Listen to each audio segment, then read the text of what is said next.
In this video, we'll show you how to change the entry and exit points to optimize the production of your design.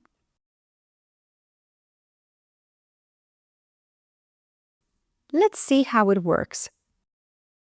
Suppose you're working on a simple lettering part like this one. When you're done with the design, it's always a good idea to check on the embroidery simulation. Having done so, I see that I don't like the lettering going from bottom to top. So, let me show you how to take control of the order by changing the entry and exit points. I first break the letters apart and then switch to manual mode to get full control. As you can see, the way of stitching, bottom to top, remains the same. But the order is now different, which means that the software has automatically added thread trims since the letters are now separate. Let's change the sequence, moving the I first.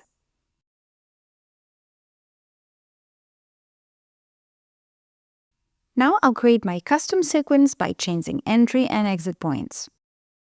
I want the I to start from top, so I need to set the entry point to the top. Right-click on the I, go to the menu Change Entry Exit, and use the option Change Entry Point. The cursor turns into a cross, and you now need to define the entry point. Notice that at this point you can actually see how the embroidery goes, starting from the bottom, moving to the bottom of the N, and so on and so forth. Click to set the entry point of the I on the top area. Now set the exit point to the bottom left corner.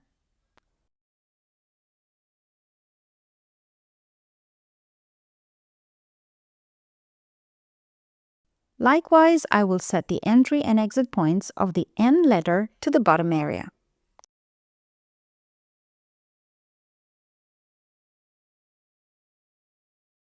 Finally, the entry point of the letter B is set to the bottom. Now, if we are to check the embroidery simulation, the way of moving between the letters is exactly as I want it to be.